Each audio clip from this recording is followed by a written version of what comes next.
Hello friends, நீங்க என்ன எதிர்பார்க்கறீங்கன்னு எனக்கு நல்லாவே புரியுது. உங்க ஹார்ட் பீட்ல ஜாஸ்தி ஆயிட்டே போகுது. சீக்கிரமா மனிஷ், எங்களால வெயிட் பண்ண முடியல அப்படின்னு நீங்க சொல்றது என் காதுல விழுது. உங்க ஆதங்கத்தை போக்குறதுக்காகவே ஒரு அற்புதமான வித்தியாசமான ஷோவை உங்களுக்காக நான் கொண்டு வந்திருக்கேன். இந்த ஷோல நீங்க பார்க்க போறது ரெடிகுலஸ்லி ஃபன்னி வீடியோஸ் டோர்னேடோ.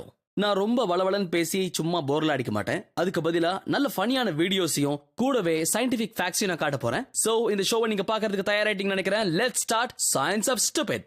உலகத்தில் ரொம்ப வேகமா ஓடக்கூடிய மனிதர்னு சாதனை படைச்ச உசைன் போல்ட் பத்தி உங்க எல்லாருக்குமே தெரியும். இவர் 43 கிலோமீட்டர் பர் ஹவர்ல ஓடுவாரு. இல்லைங்க, பறப்பாரு. ஆனா அது இங்க இல்லைங்க, இது அவருக்கு சரியான ட்ராக் கிடையாது. மிஸ்டர் போல்ட்டோடைய உண்மையான சாதனையை இப்போ நீங்க பார்க்க போறீங்க. இது ஃபாஸ்ட் ஃபார்வர்ட் ஷாட் இல்ல. இந்த ட்ரெட்மில் 39 கிலோமீட்டர் ஸ்பீட்ல செட் பண்ணப்பட்டிருக்கு. சராசரியா ஒருத்தர் ஓடும்போது அவருடைய வேகத்தை கட்டுப்படுத்தக்கூடிய விஷயங்கள் ரெண்டு. ஒன்னு ஸ்ட்ரைட் லெங்த், இன்னொன்னு லெக் டர்ன் ஓவர். உங்களோட ரெக்கார்டை நீங்களே பிரேக் பண்றதுக்கு எது சரியான இடம்னா ட்ரெட்மில் தான். ஏன்னா ட்ரெட்மில்ல ஓடும்போது மட்டும்தான் உங்களுக்கு எதிர்காத்து இருக்காது. இந்த காரணத்தினால நிச்சயமா உங்களோட வேகமா ஓட முடியும். இந்த முக்கியமான டிப்ஸை நீங்க யாருக்கிட்டே சொல்லாதீங்க.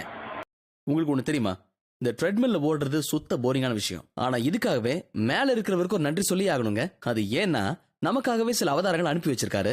அந்த அவதாரங்க காட்டுற சில கோப்பராகித்தனம் நம்மள சிரிக்க வச்சு இப்படி ஒரு ஷோ உருவாகிறதுக்கு காரணமா அமைஞ்சது.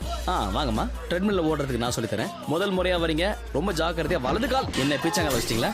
நம்ம மிலிட்டரிக்காரருக்கு இன்னும் குழந்தை மனசு மாறவே இல்லை. யூனிஃபார்ம் போட்டாலும் ஸ்ட்ரிக்டா தவழ்ந்துதான் போக நட முடிக்கிறார். எதுக்கு இந்த வீம்பு?